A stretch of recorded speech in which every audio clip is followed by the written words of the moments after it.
Good evening and welcome to Oxsports Unleashed, Halloween special.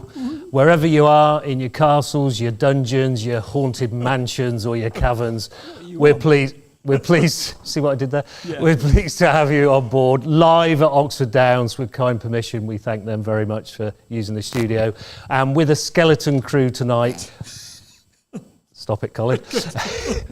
We're going to bring you a packed show with all the grassroots sports from around Oxfordshire. Plenty of action coming up tonight. Special guest tonight from Dodgeball and Oxford Thunderdodge. Peter Charij is with us. We'll be talking to him very soon. So stick with us through the evening. Plenty of discussion, talk about England women's cricket and Linsey Smith's exploits in that, and all things besides. Obviously our normal roundup of league tables and results and fixtures for the weekend with our intrepid hosts, Lyon Ryde. So that's all coming up. Colin. Yeah, first off though, we're going to look at women's football and especially Oxford City women through to the next round of the FA Cup with a A420 derby to look forward to against the old foe Swindon Town. Added spice in that game because we're told that the Swindon Town ladies team are full of former Oxford United women's players, so it's going to be quite a spicy affair. Look forward to that, I think, the end of November. But we had a highlights package here of all the FA Cup games that featured with the women's teams this week, put together by our one and only Blake Bint. Oxford City women made history this week for a second time this month. After reaching the FA Cup first round for the first time in 15 years, they have now gone one better. 4 different goal scorers against Sherborne Town, including Yasmin Edwards taking just 3 minutes to open the account, and Kate Parsons doubling the lead in the first half, set up a battling 4-2 win in front of a record crowd. Come Monday night, all eyes was on the draw. Swindon Town come next in the fairy tale for the 5th tier side, before professional clubs become a possibility in round 3. Elsewhere for Oxfordshire sides in the Cup, Oxford United scraped through on penalties after a 1-1 draw with #United to book Luton Town in round 2, in what was not known then to be Sam Rose's final game in charge, the U's announcing his departure just hours before a league defeat to Bournemouth at a Premier League stadium. And Abingdon United bowed out in the first round proper to Worthing with a 4-1 defeat. This weekend it was all about City. While the men continue to falter, the women show nothing but calm in the event of a fight back. Well done there to Oxford City women through to the second round of the FA Cup with that incredible tie, local tie against Swindon. That will be great. That's at the back end of November. Yeah, that will be epic. So quite a lot of ex-Oxford United players playing in Swindon's setup there. So really good local derby. So that will be a very special day for all at Oxford City for sure. So we wish them all the very best of luck, and we'll obviously have some updates on teams, etc. Closer to that game. Well, the eagle-eyed amongst you will notice that Colin has left the building, and I've been joined by Oxford Thunderdodge, Peter Charij. And Peter, welcome. Thank you for coming on board. Thanks for having me. First things first, have you ever been interviewed by a skeleton? This is a first. It is a first. Okay, we got that out of the way. Good. Just give us. We've gone to some of the training. I've had a little bit of a go at dodgeball, but we didn't really delve into you a little bit, Peter. What's your background and how did you get into dodgeball? All right. Well, I originally started rowing when I was about 15, so doing quite a high level of that. Rowed at university and GB squad, and with family, career. Running out a bit of time to do 24 hours of training a week. So dodgeball was a perfect fit really for me. High intensity, lots and lots of depth in terms of strategy and a high skill cap. So it was just fun to dedicate a lot of time to it. And it was great just to be able to do 3 sessions a week instead of like 20 something. So it was great. Good stuff. And what sort of age were you when you started? I started when I was about 33, actually. So it's really good. Fun for all ages, really. Yeah, young ones like to be a bit spiced, but it's That's really interesting, actually, for me, because sampling it myself, I know they're getting into veterans leagues as well, aren't they now?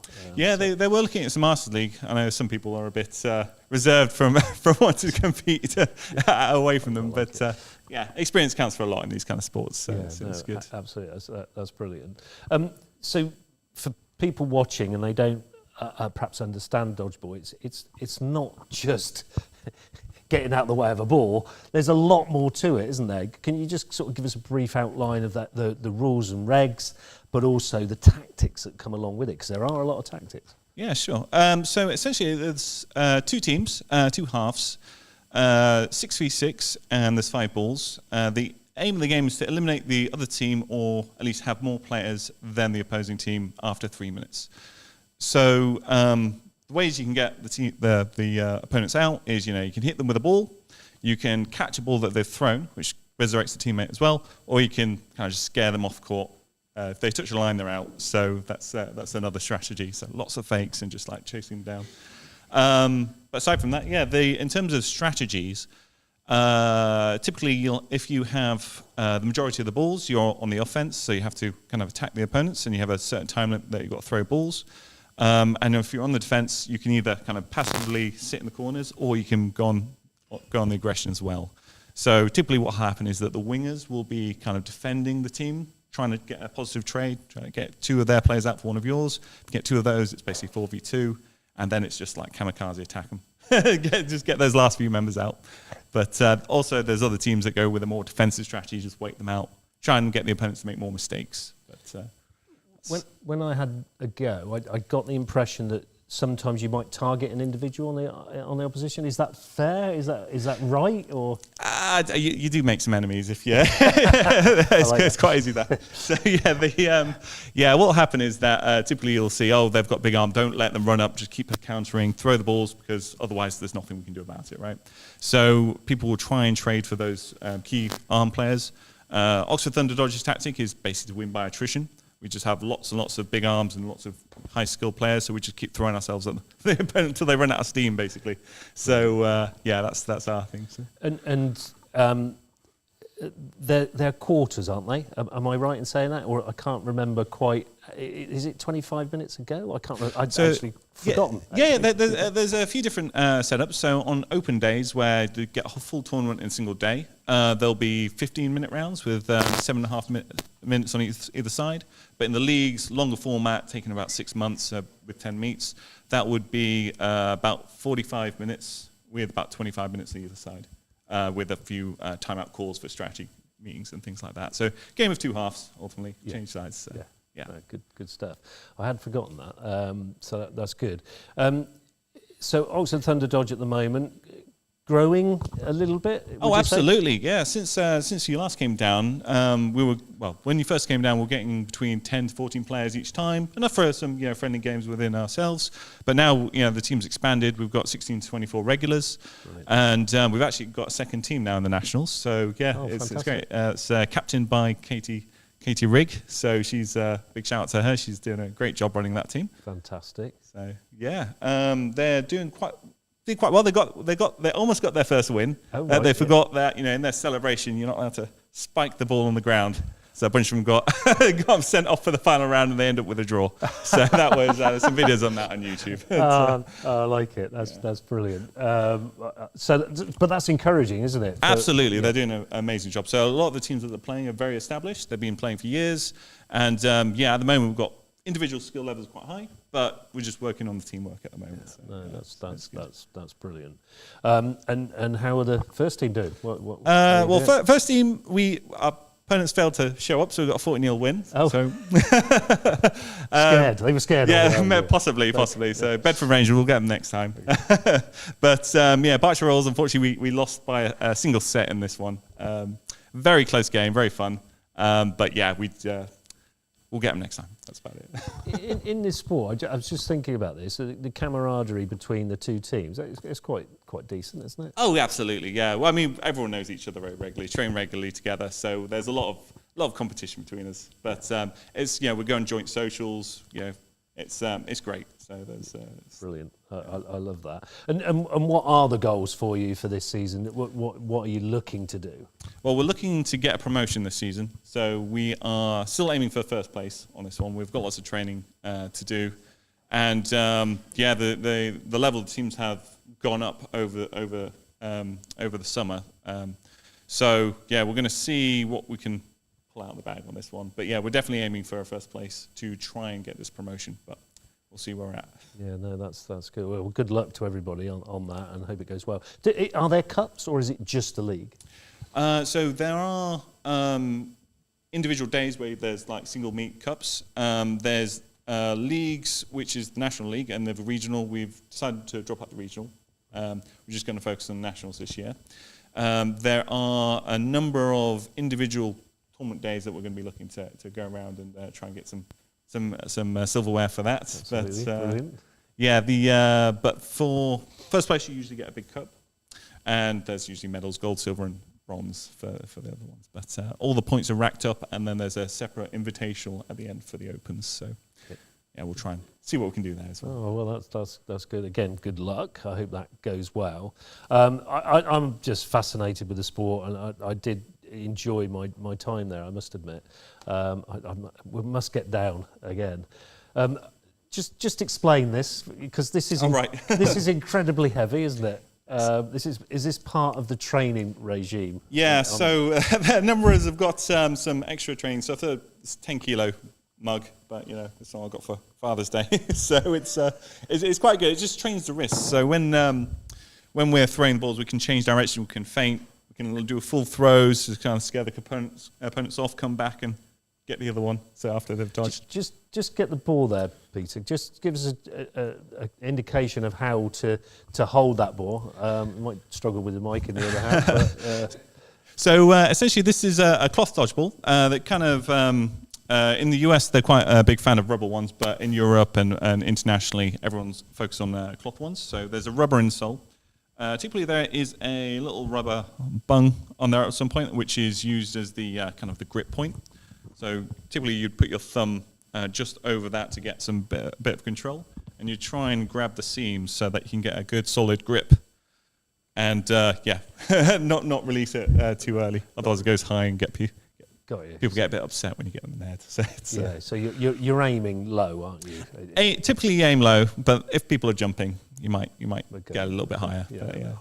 That's good. I do sort of remember that a little bit, and I got small hands, but I kept spinning it if I remember right. It's good, If it spins, it'll curl through the air. It makes it difficult to catch. That was good. And you say you've said off air that could travel between 40, 50 miles an hour. Yeah, typically people will be throwing about 50, 55. Some of the top throwers are about 65, pushing 70, but they're very, very rare. So it's interesting. That is interesting.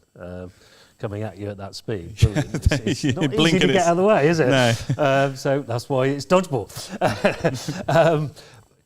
Just tell us where people can go, Peter, to either sample dodgeball or come along to your sessions and be a part of the club. Sure, absolutely. So reach out to us on Facebook or Instagram. We've got things set up there, but we're playing at John Mason's School every Monday at 7:30. We are starting to introduce some extra training sessions for the national teams or people that are looking to get a bit more competitive. But otherwise, Berkshire Royals, great club. They're play on Tuesdays and Thursdays, Social More on Tuesdays. They just did a fancy dress for Halloween. So that was like it's a bit of a monster mash on that one, but it was very good. But there's clubs all around the country, so I recommend just give it a trial. They'll give you a free session usually for the first one, so it's no reason not to go. Fascinating. And ages, is there a youth team as well, or it's just open to all ages? We do have a youth division, so there we've shifted most of our juniors over to the Reading teams, but there are junior clubs all around. We're usually doing partnerships with schools now to kind of run like league events. It's getting very popular at universities, so typically a lot of people started playing at universities around 18, 19. But yes, in terms of juniors, we've got one junior at Thunderdodge. He's been with us since he's about 15. He's he's almost out of the juniors now, but he's getting very, very good. So he's going to be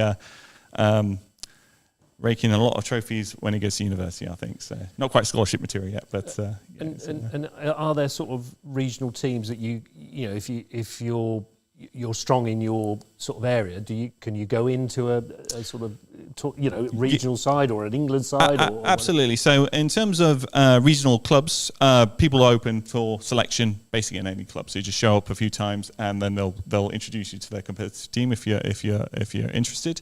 Otherwise, if you want to play for England, Wales, Scotland, Ireland, you can reach out. There are usually on Facebook. You can reach out to there. There are selection trials, and then invitational hidden ones after that. So one of our members was running through the trials. So he got into the invitational trials afterwards, and he got through a couple of rounds, which is really good. But it gets very, very competitive. So there's a lot of people going for those ones. So he's going to try again next year, I think. So it's, and you say you're going national competition, so travelling quite a bit? So yeah, we've got we do have some plans to sort of go to France, do some a bit of a Euro tour around some clubs at some point, but that'll be in the off season. But yeah, they play all around the world, all across Europe. There's some Australian teams. We recently had a Japanese dodgeballer come over. They play the sport a bit differently. Their balls are about twice the size, made of rubber. They weigh a ton. So it's a very different game. It sounds like that. So everyone has a different take on some of these sports, but it's very, very exciting. Well, from everybody from Oxsports Unleashed, we wish everybody at Oxford Thunderdodge the very best of luck for the season, and if anybody's going into those trials as well, good luck to them. But for now, Peter, thank you very much for joining us and coming out on a Thursday night to see us. So it was really, really appreciated. There you go, guys. Fantastic interview there with Peter Charij. Everything about dodgeball. I can honestly, hand on heart, recommend it. It was a great fun. I really enjoyed it. It's great energy. It's great fitness, I can assure you, because you can land on your knees and all sorts. So, get along to the John Mason School on a Monday night, 7:30. So, do that. It'll be absolutely brilliant. They'll be pleased to see you. Well, that takes us from this size ball to a slightly smaller red one, and Linsey Smith and England women. Obviously, this week have come unstuck a little bit with their games this week. Obviously, the quarter-final, semi-final, I should say, yesterday against South Africa ended in a loss. Linsey Smith, previous to that, in the last group game, took 3 for 30 against New Zealand, where England won by 8 wickets. And in the semi-final, she took 0 for 69 from her 10 overs, but she scored her highest one-day international score of 27. But England did lose by 125 runs, and today India actually beat Australia. So it's India, South Africa in the final. Shame that England didn't get through a little bit further, but Smith finishes really flying the flag for Oxfordshire. She finishes second leading wicket taker with 12, and pretty much top 6 or 7. It depends what happens in the final, I suppose, but top 6 or 7 in the number of wickets taken in the competition. So, Linsey, well done. You've had a fantastic World Cup, that is for sure. And you can hold your head up well and truly high. Coming back into that and commanding a place, opening the bowling and coming on at the death. Absolutely brilliant. You could have done no more. So, shame. Yeah, shame. For a spin bowler, I thought her 27 runs were some of the most exciting, batting of that innings, I think so. It was dreadful. I mean, I can't believe it. I was watching it myself, so one of the advantages of being at a certain age. Oh, that's true. And, I couldn't believe the first over, wickets just going down. Anyway, that's for another time. So, talking about wickets going down, we're going to football now, aren't we? We in are Oxford getting football. City, I think. So we've got what I would call the lowlights now. We should say there's no interview from Ross Jenkins, the Oxford City manager, this week because I gather that it probably wasn't viewing for the faint-hearted, I think. So in the end, it's not available as things stand. But here are the lowlights, I think. So he's also said that Banbury United lost as well. And then after that, we'll have the fixture focus to see whether there's anything better to look forward to this coming weekend. But here are the lowlights of the Oxford City match on Saturday. Maybe just need a little bit more in that challenge for it to become an official yellow card, maybe. But here's Clark again. City will look to go forward. It's a brilliant ball from Clark. Can Scott take it down? Yes, he can. Scott's in. He's dragged back. That's going to be a free kick. But Scott was in there. Now the referee has got to have a real chance. He goes to his back pocket. It's a red card. And Leamington are reduced to 10 men. Well, forward decision, but yeah, like you said, as second half, we just need to make sure we patient. We're going to have a lot of possession. Let's try and get it right in the final third. All over the top. Here's Tom Scott. It's another brilliant save from Ravenhill. Still City have the ball. Jacob Roddy crossing it back across goal. Finds them again in the second half. Here's Josh Ashby, both arms in the air. Can he pick someone out here? Floated ball in towards Wiggett. Bounces around. It's another great save. This time Jacob Roddy's shot has been saved well by Ravenhill. Balls on the wings here. Again, Jacob Roddy almost playing as a central midfielder. Parker, back to Clark. Janiro Mirage. Parker, they're inching forward. They need a bit of energy. Braden Daniel across goal. Josh Ashby! 1-0 to Oxford City! They've broken the deadlock with 14 minutes to go. And it's Captain Fantastic with the goal. To defend here. Everyone up for Leamington. In swinging cross. It falls to the goalkeeper. Headed back in towards Walker. Lewis catches it. It bounces around in an area and it's goal. Leamington equalise. So you football fixture focus then. So there we are. That's the Oxford City lowlights there. So they've got to pick up points soon. They're at the wrong end of the table. And they're still without Zach McEachran, one of their star players. Absolutely. If he comes back, I'm sure things will turn around. Let's hope they do turn this season around. Woodsy. Yeah, disappointing. I know Patrick Locke watched that game and felt that they were robbed a little bit at the end. So, when things are going badly for you, things like that happen. And when you're down there, you're down there. You've got to keep moving on and hope things are turned around. But we, again, as we always say, we wish them the very best of luck at the weekend for their fixtures. So that takes us to our normal fixture focus with Lyon Ryde. I will say at this point, if you haven't got the podcast of Lyon Ryde for the roundup of all last weekend's football, please do download that Spotify on your podcast. It is well worth a listen because it does round up all the local sports. So we thank Lyon and Ryde respectively for that, or as I like to call them on Fixture Focus, Frankenstein and Dracula. Okay, time for Fixture Focus, Patrick. What have local football fans got to look forward to this coming weekend?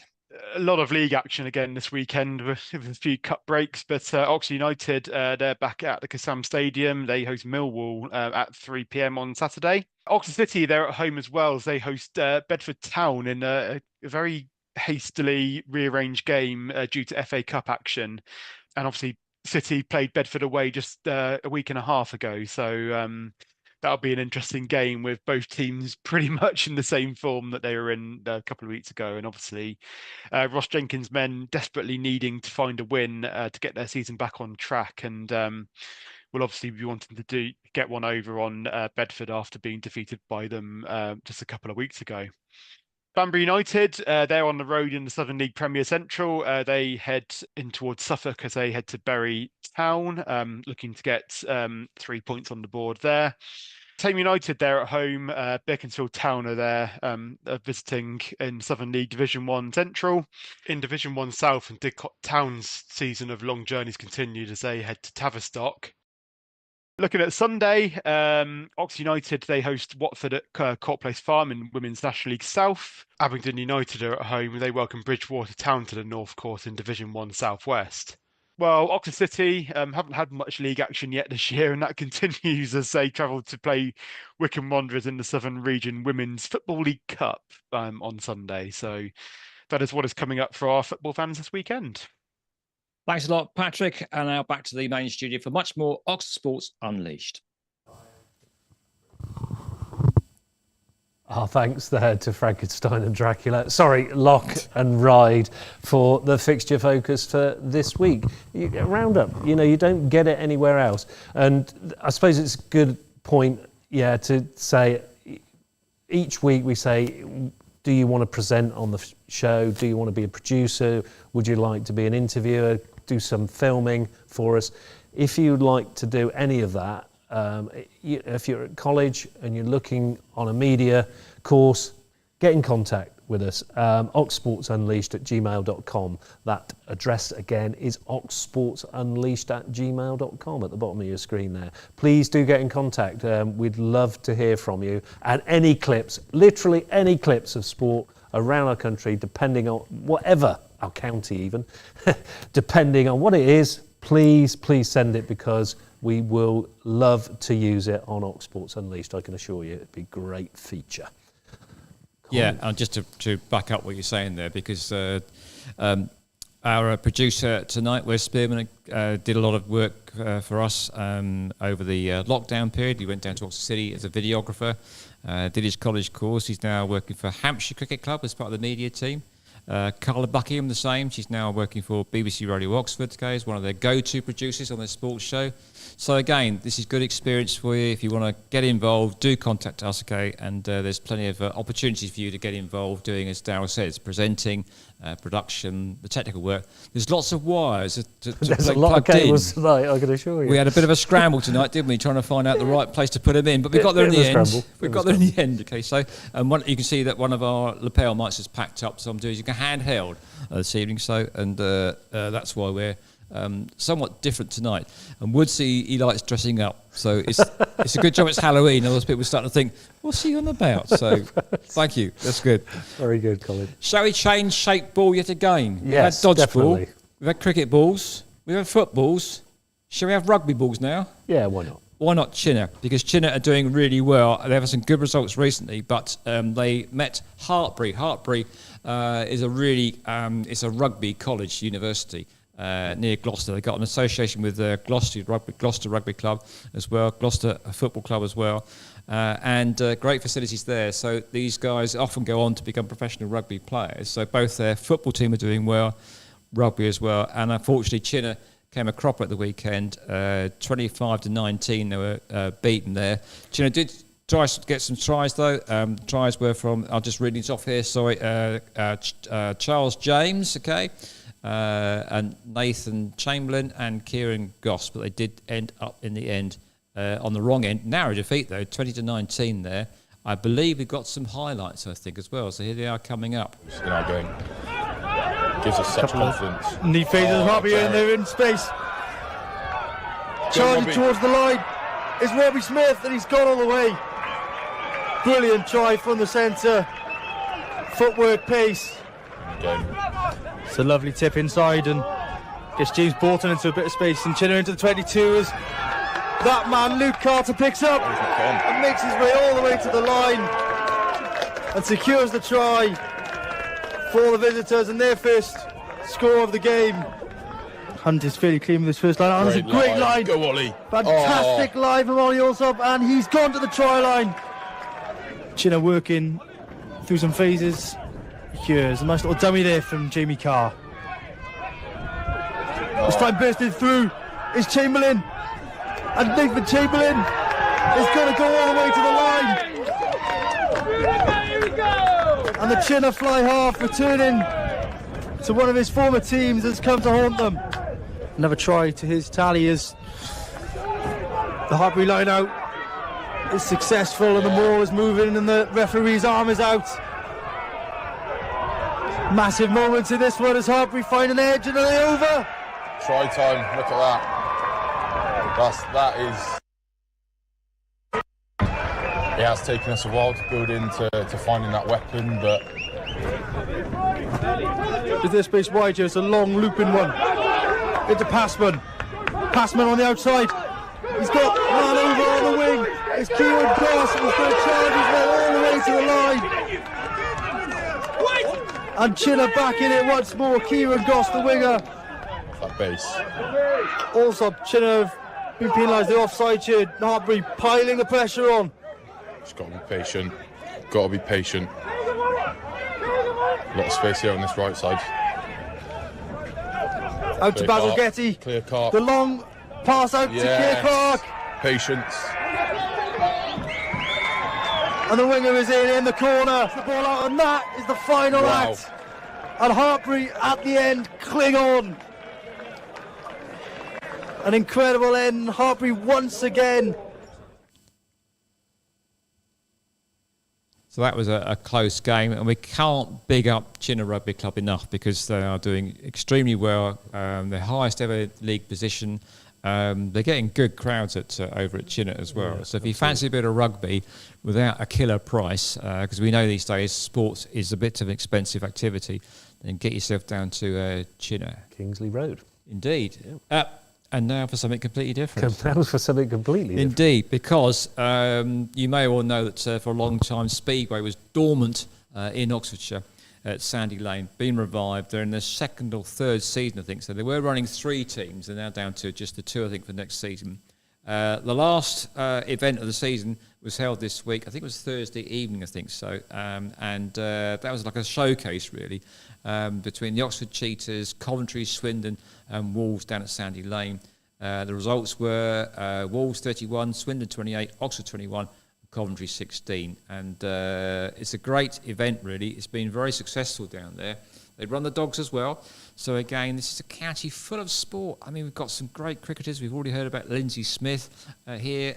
There's others as well. James Cole's down at Sussex, yes, as well. So absolutely. And which is why we're trying to be here to try and promote Oxfordshire sport. And the more grassroots, the better. So there we are. That's the last event of the season, though. So they'll be back, I think it's in the spring, I think, as well, through to September time. So back to you, Woodsy. Yeah, brilliant. I said it last week. You know, being on this show, it's brilliant with the likes of Colin and Kieren with their knowledge of sport from around our county. Their knowledge is second to none. So some great insight there, Colin. So thank you very much indeed. Yeah, that will take us this week. Our producer Wes will be saying, "Can you do this in less than 5 minutes, or even less than 3 minutes?" No, probably not, producer Wes. Sorry, but we're going to the league tables for this week. We'll start with a little bit of a rise for Oxford United there. Yeah, they're above my hometown team, Southampton, okay, which is really ticking off my youngest son. We're looking forward to, though, the classic. The fixture gods have actually really been good to us because on Boxing Day, Oxford United host Southampton. So I think I managed to get him into the press box for that one there. So United, they've got, you saw in Fixture Focus, they've got a busy week coming up. They've got 2 home games, Saturday and Tuesday evening, so they need to put points on the board as things stand. But Southampton, they've come down from the Premiership last season, sold a lot of their decent players, and they're struggling. And I fancy Gary Rowett as a manager over the Southampton manager. The Southampton manager is this guy Stills, I think, or Mills, and he was the guy who did all his training on FIFA. And I'm told last week that when he was at Lens got fined because he didn't have all the badges and stuff. So, I mean, how a former Premiership club ends up with anyway, so don't get me started. That's quite interesting, I must admit. So next up then, Oxford City. You can see they're down in the doldrums. This is really, really bad, though. National League North. It's a very, very tough league. I mean, I've been with Oxford City the first season they got promoted to this level. And travelled up to around the north, and they're a different style of play. They're really struggling at the moment, and if they don't start to get points on the board, then it's going to be an uphill struggle. So been there before, they can turn it around, but they don't want to get too far away at this stage in the season. Woodsy. Yeah, into Southern Football League Premier Central, Bramber United just hovering above the relegation zone there after 11 games. They have got a couple of games in hand on the sides above them on 12 points. So hopefully if they can gain a couple of decent wins there, they push themselves up to that mid-table. So good luck to Banbury. And lower down there, higher up even, I should say, in Division 1 Central at Tame United, 10th. Again, after 12 games, 6 wins with 19 points. So going well.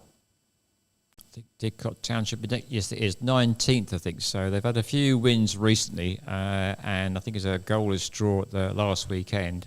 So they're there or thereabouts, I think. But again, look how tight it is down the bottom there. Look how many teams are on 12 points. I mean, seriously, you get 2 or 3 wins, again, as you said before, and you rocket right up to mid-table. But, you know, Jamie Heapy down there with the Rowman, been there quite a while now. He is Mr. Didcot Town.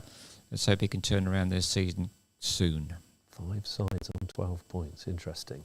In the Cherry Red Records Combined Counties Football League Premier Division North, easy for me to say, in third position there is Ardley United. Going well, 29 points, 2 points off the leaders with 3 games in hand. So they could be pushing for that top spot in the next few weeks. We hope they get there. That will be a nice little story for Ardley United.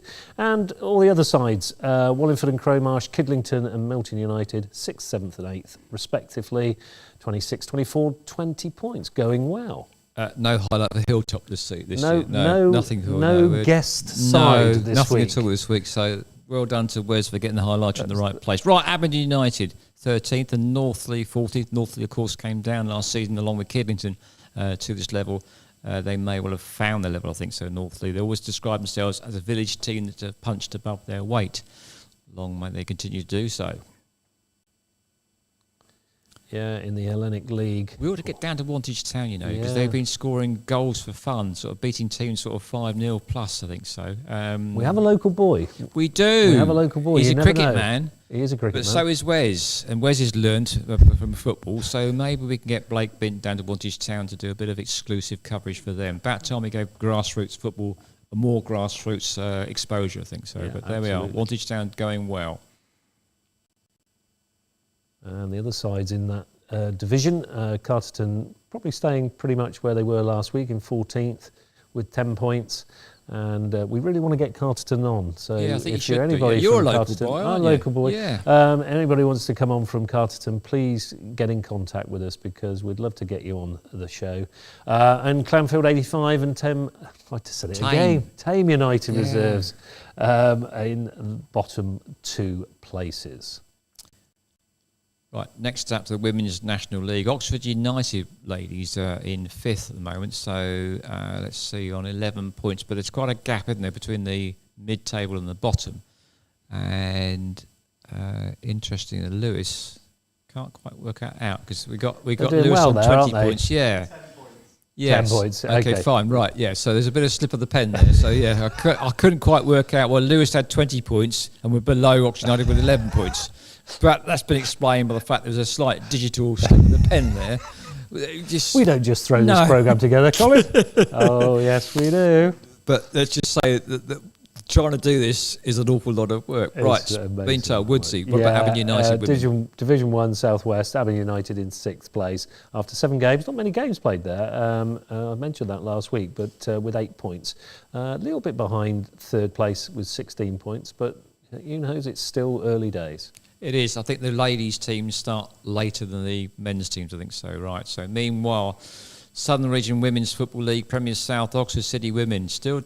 they've got games in hand. That's the main thing, isn't it? So, and it's a dangerous thing to see. And we've seen with Banbury United, if you have a cup run and you lose your cup run and you've got games in hand, sometimes you have a real dip in form. We've seen it before with teams. That Tame United have had the same sort of experience, and then so therefore they are down there, but with lots of games in hand. Let's hope they can get their just desserts in the FA Cup and also continue to climb the league there. So that's good round up there. Woodsy. Yeah, brilliant. What was that, 6 minutes? producer? 10 minutes. Oh, well, we did well there, Colin. I was having fun. We wound up the producer anyway, so that's always good. That takes us on to the results service, kindly put together by Kieren Bushnell. And let's have a look at no, we're not going to have a look at the results now because we haven't got them at this moment in time. They haven't downloaded. Oh, we're going to go to, sad news in the last week or so. John Hartley passed away. We mentioned Frank Hartley, the Oxford City player that played for the only Oxford City player to play for England. And John was obviously Frank's son. He died at the age of 89. He played 12 times for the county in the 1960s, cricket for Oxfordshire, and skippered his local side there, Shipton Cricket Club, between 70 and 72. As you can see there, he's the son of former England, Oxford City and Tottenham footballer Frank. Oh, wow. So we thought our condolences, obviously, to all the Hartley family, and rest in peace, John. Sad news, but we're featuring these things on Ox Sports Unleashed, and for the history surrounding Oxford City. There's quite a few things. I know I've put some slides together for next week because we haven't got them tonight of a programme, Oxford City playing Bristol Rovers. Oh, wow. Oh, there we go. It's this week. I lied, Colin, as if by magic. There you go. 1966-67. Famous Oxford City player there, Jack Woodley. I played cricket with Jack many moons ago. Super guy. But I think he still holds the record for the number of appearances for Oxford City, if I'm right in saying that. So, brilliant. But look at that, some of the names there, absolutely brilliant. Bristol Rovers in red and white. So it's a really old ground down the Aberdeen Road, which is now, it was owned by one of the colleges, I think Brasenose College. They actually decided they wanted to kick out Oxford City and build houses or flats instead. And for a long time, City were homeless before the City Council did give them their current location. So there was a worrying times for Oxford City, which is why I think they're close to my heart. But you forget that City, well, when I first came to Oxford, City were the bigger team, I think, in Oxfordshire, as opposed to United, who were part-timers for a long time. Okay, so a great history down at Oxford City. I know Patrick Locke is very close to his heart, and a lot of history there. A lot of history. Yeah. Morals still going? Say again? Morals still going? I think they are, but they don't brew in Oxford anymore. Pretty sure. Say again? No, morals still exist, I think, but I don't believe they actually brew in Oxfordshire anymore. They used to be, the breweries down centre of town still, which now being converted into posh flats and things, but anyway. Okay, so City, that's a bit of history for you lovers of local history. Interesting. We have struggled to get the results to you today, unfortunately, due to a slow download. So we apologise for that. What we will do is put that on a YouTube short and on our social media later in the week. Sorry, Wes, more work for you. Terrible. But we apologise for that. I must just mention, I did go and see Stuart Broad, going back to cricket, a couple of weeks ago. And I know he's not Oxfordshire based, but I just wanted to put out to the cricketing public and youngsters in particular here, Colin. He mentioned in his Trent Bridge 8 for 15 against the Aussies, after he'd actually taken 5 wickets, he suddenly lost his run-up. He couldn't work out which foot to run off from. And for an over, he was pushing things down the leg side. And he actually said he remembered Glenn McGrath saying that when he lost his rhythm, he'd think about a song, right, his bowling mark. And Stuart Broad did come on to Mambo number 5. Okay. Now, he said that reminded him of Channel 4 cricket in back in the 2000s. And the 1, 2, 3, 4, 5 gave him the rhythm to get back into taking those final 3 wickets. And I think the moral, what I'm trying to get to here eventually, is that this is a world-class opening bowler. Yeah. And in probably the form and spell of his life, struggled for a period of time and had to put that right. And I just thought it was really fascinating the way he went around or about putting that right and getting the rhythm and thinking of a song. How about that? So the question for you, sir, is if you ever lose your rhythm. What, from my 2 paces? Yes. Yeah. So what song's in your head? What's your go-to song then? I think it would have to be Mad Bearing World. in mind that whatever you say now is going to be going out there, and your teammates and whoever you coach is going to say, you know what Darryl Wood said us. Okay? I think Mad World by Tia Sophia's. Oh, that's pretty good. Yeah, that's not bad. Yeah. I think that's what it would be. If you said ABBA, I'd have drummed you out the brownies. But there you go. Anyway, nothing against ABBA before we get sued. So just hang on a minute. Hold the front page. In case you're worried, that's called padding, okay, until we're down the results. We had a thumbs up for results. Yes. So we have got the results for you this week, and let's get into them now, for goodness sake. Yes, indeed, yeah.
Thanks there again to Kieren Bushnell and Wes Spearman for putting the results service together. You can't get that anywhere else, Colin. So you almost didn't get it here either. No, we didn't. No. Yeah, they were looking down on us, I think, tonight. I know. So they're all good.